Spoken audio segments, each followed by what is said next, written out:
This is the special knowledge that only those people who stay to the end get, okay? This is the special treat for actually sticking around. If you have to leave, I won't feel bad about it. If you just feel like leaving, I'll live with that. So most of what we think about actually, I'm just going to say a little bit about my organisation. Sorry, I'm from the Knowledge Network on Climate Assemblies. I just assume everybody knows what that is.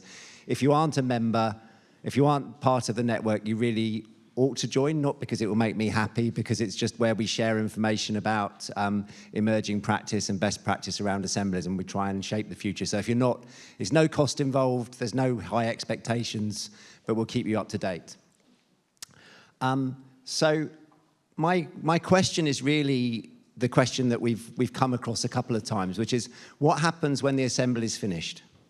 So most of the people in this room who are working on the assembly, most people are really fascinated by the citizen bit. That's what gets us up in the morning. That's why we really enjoy what we're doing, and are really a bit depressed about what happens afterwards. And part of that is because we've spent most of our time building the methodology for how to engage the citizens without any regard for the methodology about how to engage the public authority and other stakeholders afterwards. So when I came into this space with KNOCA, I actually went round all the main organisations and said, I've got your documents on how to organise an assembly. Can I have your document on how to organise a follow-up? And nobody had a document. No one had a kind of like a how-to guide on what do we do after the assembly. And so it's kind of interesting for us. So we've been doing some work on this, and I know others have. This has become more and more, as we've seen all this effort that's been going into assemblies, and sort of, there has been impact, and I'll talk about some of that now, but not the level of impact that many of us had hoped for. A lot of us have begun to spend much more time on this. And when Simone was just talking, it's now part of the way that they think about their design in We Do Democracy. But when we were first starting, it wasn't. This was kind of like literally an afterthought. So what happens when it's finished its work? What needs to be put in place and when? And this question, which I will just refer to briefly, but not that much, about what role for the assembly members in that post-assembly process.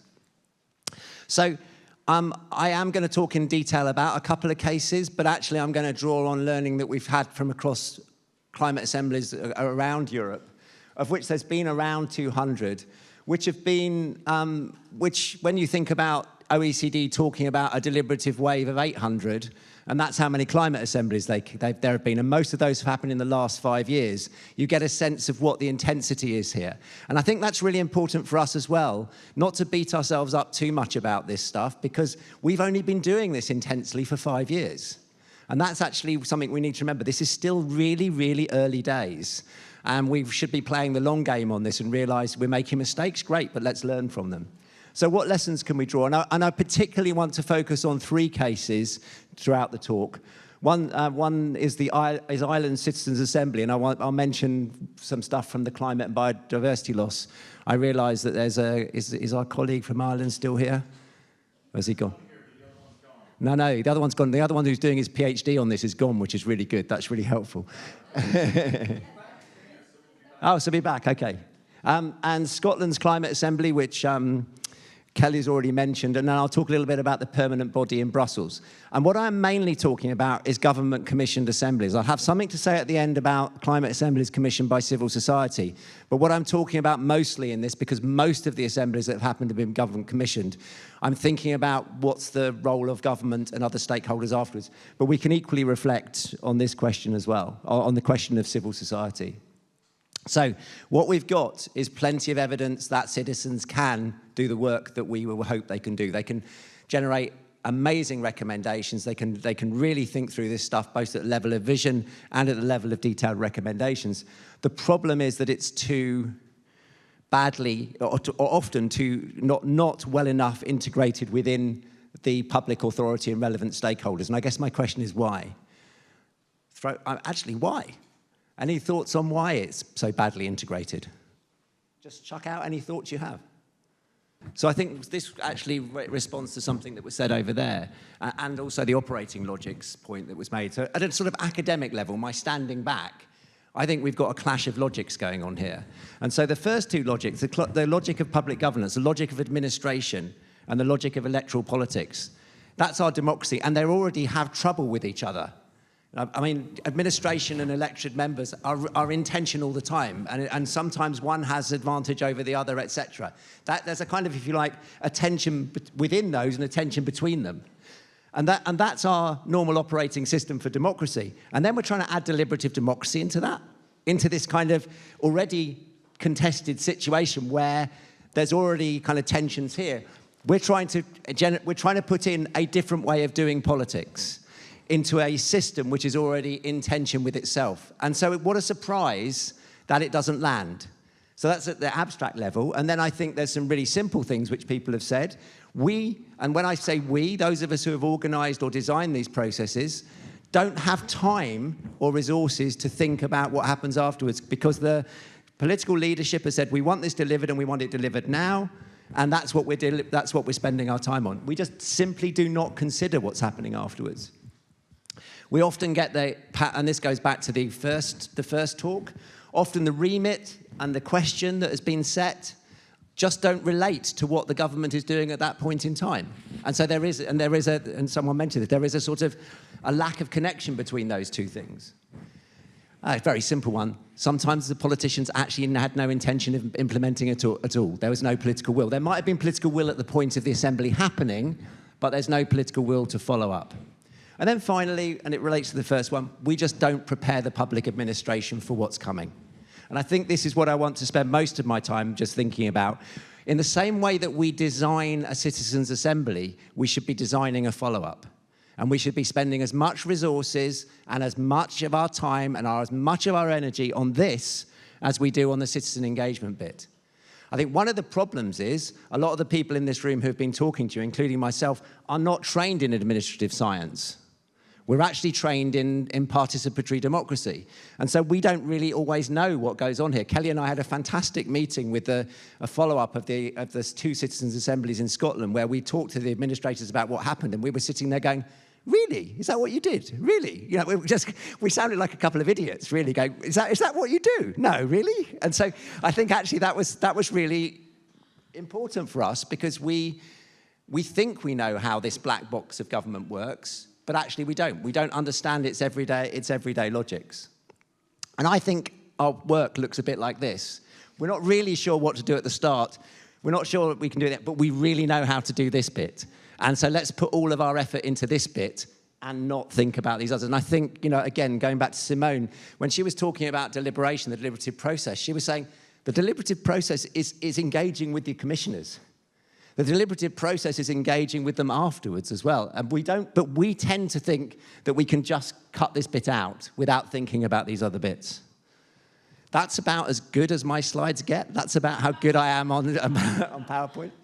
Oh, so what needs to be in place? And I'll talk a bit more about what these look like in more detail. We need structures and processes in place within the administration.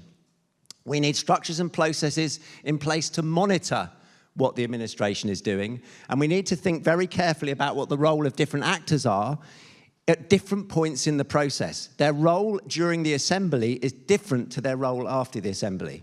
And how does that play out? And it may be that these roles shift quite considerably, and it may be that the support and resources and knowledge and capacity building we need are not the kinds of things we need for supporting the assembly itself.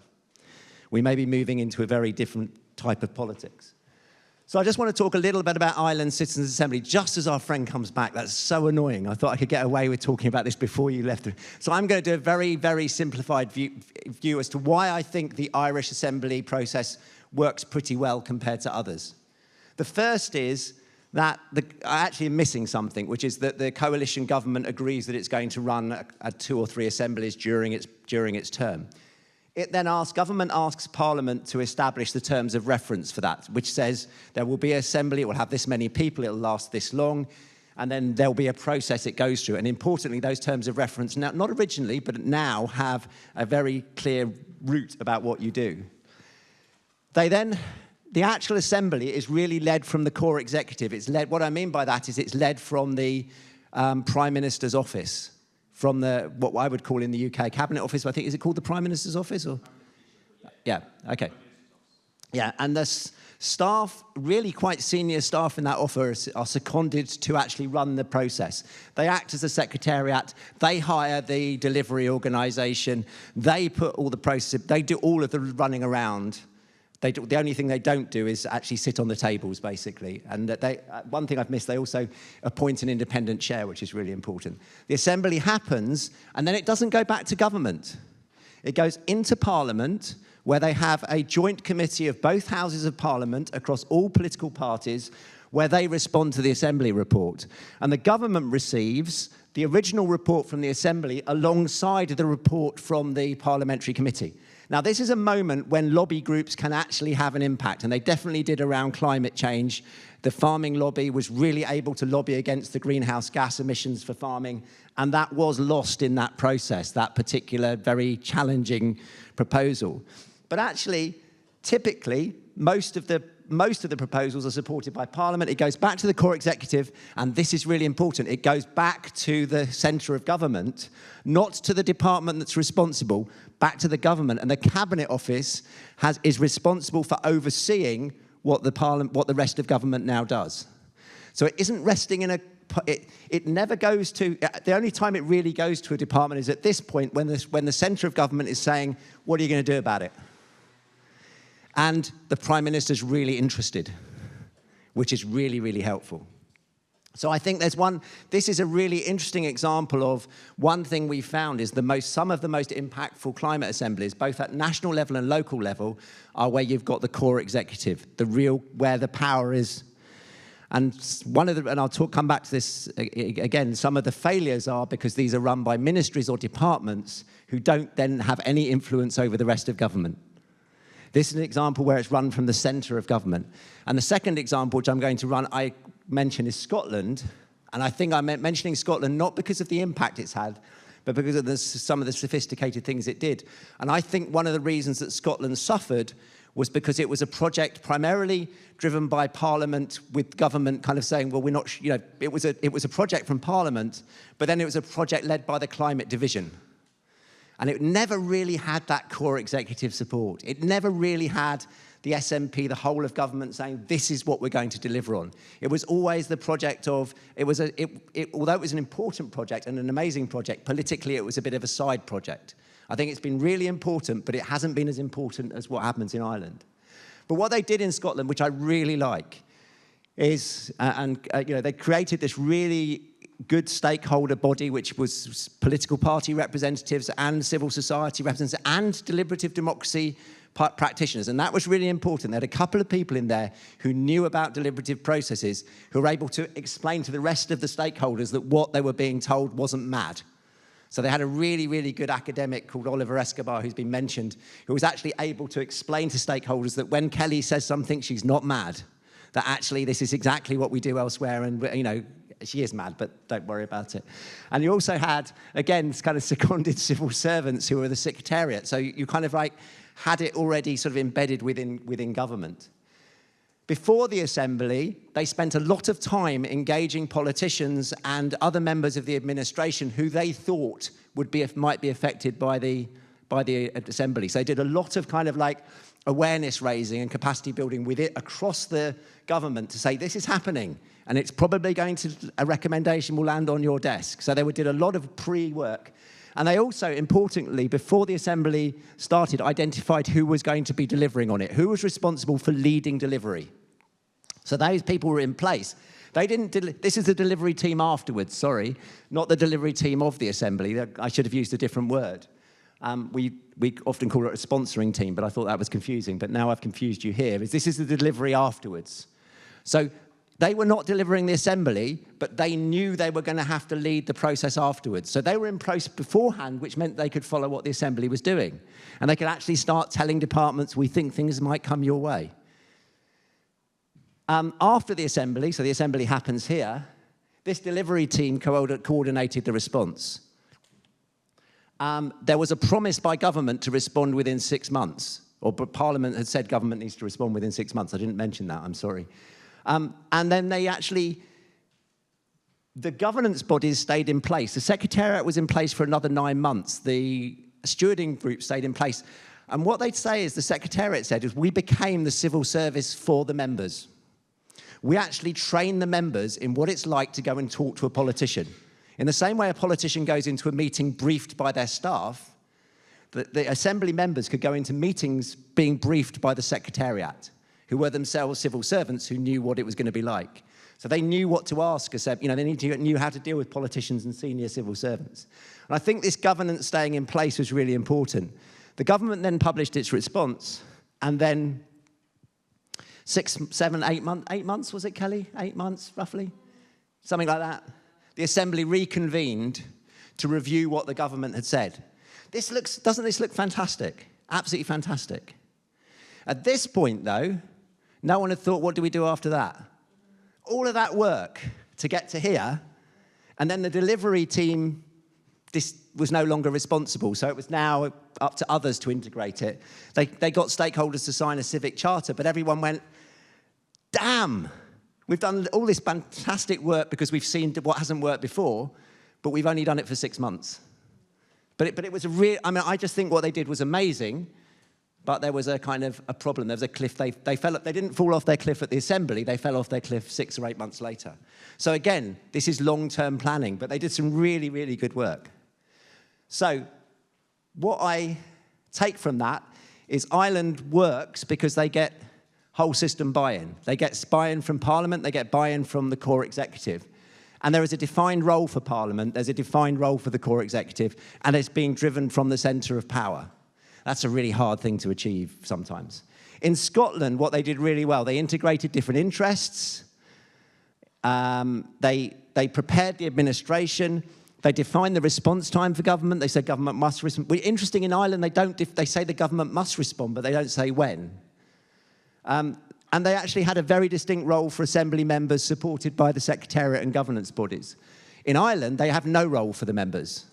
They actually don't think the members should be active. It's a kind of philosophical difference. They kind of say, the members have done their job, they go home. Whereas in other assemblies, they say, blimey, these members are really good at talking about this. They cut through in a way that no one else does. So there's a difference of philosophy there.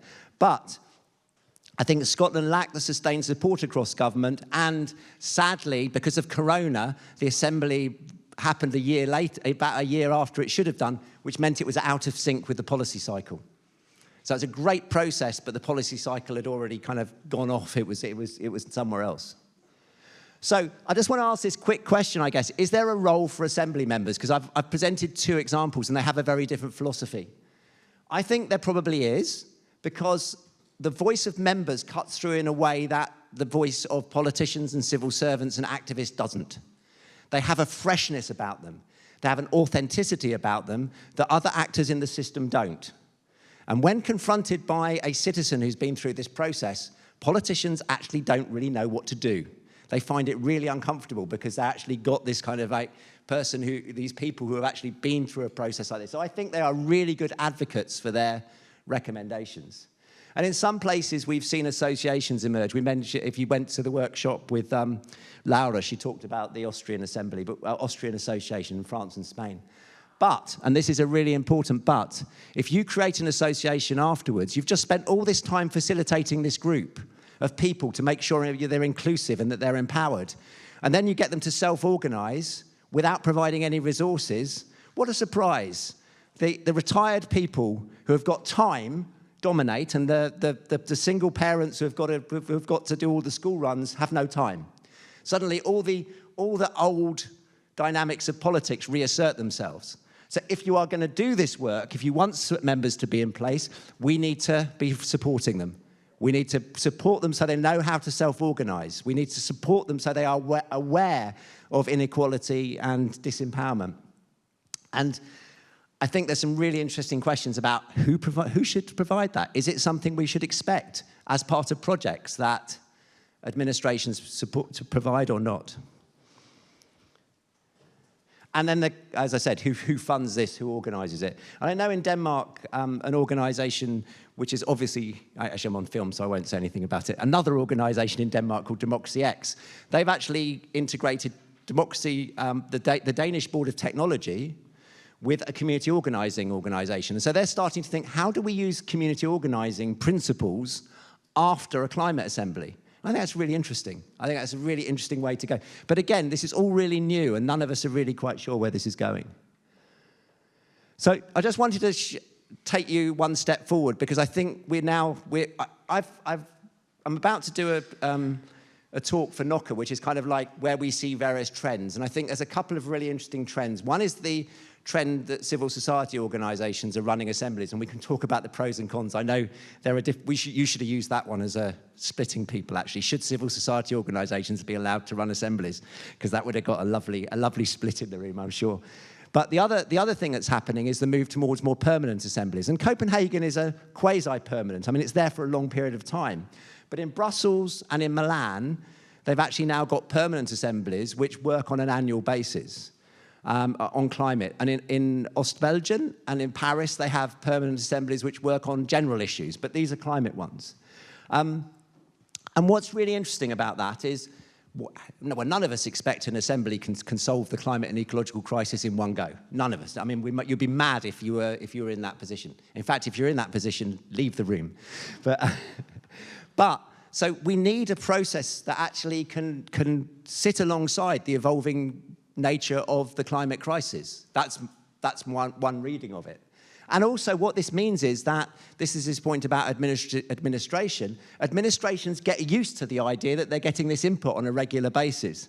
They actually come to expect it, and they come to, not necessarily welcome it, but they come to recognise that it's part of what they do, rather than it being this one-off thing that they never heard of before and they'll never hear of again. So the Brussels Permanent Assembly, I think, is really interesting, because what they do, I think there's two really interesting aspects of it. So it's an assembly that runs over a number of months on a particular topic and then provides its recommendations. At that point, two bodies are created out of the assembly. One is a follow-up committee that basically follows up what the government did with the recommendations, supported by, and the government is required to respond after 3 months and 12 months. So that follow-up committee has the right to ask for information from anybody within the administration. The other thing that is created, and we don't, this is not to do with my, well, I guess it is to do with my talk in some ways, is they have an agenda setting committee emerge of citizens who decide what the next assembly is going to be focused on. You know, this question about who sets the agenda, can you really get citizens to set an agenda for an assembly if they've not been through one? Well, why not ask people who've been through one to set an agenda for an assembly? So they take guidance from the government. The government says, these are the kind of issues we're dealing with, these are the kinds of things that are coming, and the assembly decides what the next remit should be. Interestingly, and I'll see if I get this right, the first assembly was set by the government because there was no agenda setting committee, and they asked them to do 3 very, very different things. When the citizens got round setting the agenda for the next thing, they went, you can't ask us to do 3 things. It's got to only be one thing. And I thought, my God, you understand. You can really only go in one thing. And they said to the government, what strategies are you developing? Oh, you're developing a nutrition strategy. Then we'll run an assembly on that. So they were really politically motivated to do something that would fit. So anyway, I think this is a really interesting kind of process, and helps us show that potentially one way of actually institutionalizing them is making them more permanent, because they become something that people are used to as part of their everyday work. I just wanted to put this slide on. I don't have necessarily any answers to this, but it's not just government that can do follow-up. It's various stakeholders as well. Even more complicated. I thought it was hard enough to get government to do something, but it turns out, of course, that a lot of these recommendations are for other stakeholders. And one of the things that Scotland did really well was include lots of stakeholders in its process, which meant that they then were, in principle, ready to take those up. Again, this question which I guess Laura was talking about communicating and engaging with wider publics. How do we sort that out? And then this question again about what about civil society commissioned assemblies? And I think there you've got a very different impact strategy than the kind of thing I've been talking about. It just needs to be a different type of approach. But I just wanted to put that up there to make sure that we didn't just think about government, but there are other things going on as well. So just some key messages. Spend as much time on this, what I've been talking about, as running the assembly. It's not as much fun, unless you're a public administrator. It's not as much fun, but it is just as important, if not more important. We know how to run an assembly, pretty much. There's some disagreement about here and there, but actually we don't know how to land it. And don't leave it late. Do what Scotland did, is prepare the ground early. And this work needs to be done before and during the Assembly. Don't just get so obsessed by the Assembly. And then just some final, there's some resources. You can go up. Lots of this is taken from KNOCA work. This is, though, the takeaway, which is you need to be doing this work early. And it is really hard, as Kelly will attest, as Simone will attest, because people want something delivered now. And so all of your attention is on this. But if you don't do this work up front, then your Assembly is not going to land. I've got 3 minutes, and I'm really tired. You're really tired, and it wasn't his fault. It was my fault. I must have clicked over too. So I've kind of put a lot of sort of comments on here about things that we've learned. Ensure commitment from across. If you're going to run an Assembly that has an across-government effect, then you need cross-government buy-in. If you're just doing something that's going to affect a single ministry, then it's not such a problem. But this was the Austrian problem. If you are going to run something from a climate ministry and the rest of the government doesn't support that climate ministry, then you're in problems. Time the Assembly with a policy cycle if possible. Dedicate times and resources to define the follow-up, and so that's about committing to public reporting. This is really important. Actually, who's responsible within the administration? What are the structures? What's the reporting mechanism? And it comes down to, is there an Excel sheet? That sounds really stupid, but where's the Excel sheet that tells you what the departments are doing? And Luxembourg actually publish their Excel sheet. They keep it live, so you can actually see what the government's doing. Some of this is really sad, isn't it? We came in here for citizen engagement and sort of love and empathy, and I'm talking to you about spreadsheets. But it's really, really important. How does that spreadsheet get updated? Who's responsible for it? Who kicks a department if they're not responding? You need a dedicated team, preferably from the leader's office, and consider, I didn't really talk about this, but consider sort of independent accountability. Be ready for resistance within the administration. People do not like to be told that someone else has got a good idea within administration. The professional status of administrators is at stake here. So, be prepared for pushback. Keep governance bodies and comms in place in order to support follow-up. All of the assemblies stopped their comms pretty much after their recommendations were delivered. No one was there to respond to the Twitter army that came charging in afterwards. It's madness. Why aren't we keeping that stuff in place? Provide support for member engagement if you want to involve them later for raising awareness and scrutiny. And I quite like what Scotland and France did, which was have an additional weekend a few months later where people come back and review. Anyway, those are some of the things that KNOCA has brought out from its process. So I shall leave it there. Thank you. Okay.